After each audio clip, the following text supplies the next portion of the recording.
Man, what a game this was.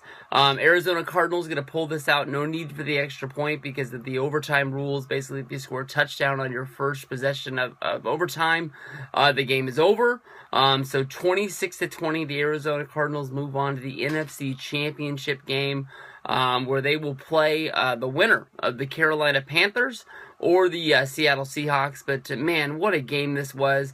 You got to give it up to the Cardinals. They're the ones who won this game. But I think what everybody remembers is going to be Jarvis and Aaron Rodgers. I mean, the last time that the Packers were down in this game and they needed to get all the way down the field to get a touchdown. Hell, they just needed a first down to keep the game alive, or it was done. The Green Bay Packers were backed all the way up. It was 3rd and 20. And Aaron Rodgers chucked the ball from his own end zone. The Arizona Cardinals put a ton of pressure on Rodgers, but he was able to make the pass. But both Hail Marys, both to Jarvis, to bring them all the way down the field. And how they were able to do it, I have no clue. Both of them, basically having their back up against the wall. The way this game ended was that you're taking it into overtime, and then you get overtime. The refs can't even flip the coin. There's so much pressure out there on the field for everybody. They have to re-flip the coin. Arizona gets the ball, and they're able just to take it down the field.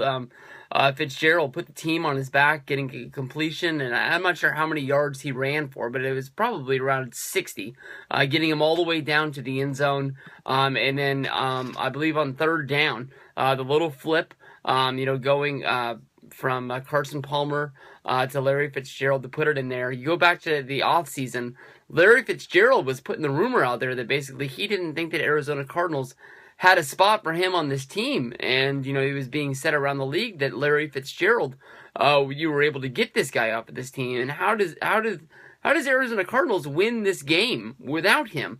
Carson Palmer, you look at the numbers. He had a great game. 350 yards passing, 3 touchdowns. He did have 2 interceptions. Both balls that were picked off, he just left the ball a little bit too high up in the air, and it just sort of floated up there like a balloon. And Green Bay was able to take possession of the ball. And maybe it's the finger. I mean, maybe the finger really is a problem for Carson Palmer, and maybe he will be able to get that fixed before next week.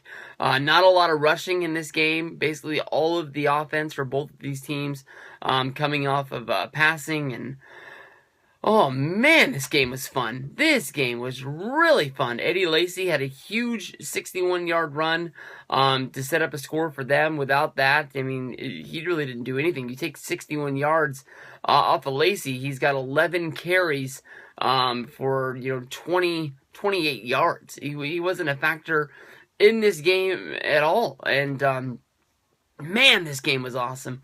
This game was really fucking fun. And it could have gone either way. Basically, because of the overtime rules, Arizona scored on their first possession after the coin flip. That's the one that ended it. I mean, they could have gone back and forth because Aaron Rodgers, I'm sure he had another miracle in his bag, and I'm sure he would have been able to pull something out to keep this game going. But that's the way it goes. Arizona, I believe that if Seattle wins tomorrow, Arizona will host the NFC Championship game. But if the Panthers win tomorrow, Arizona will have to travel to Carolina to play the NFC Championship game there.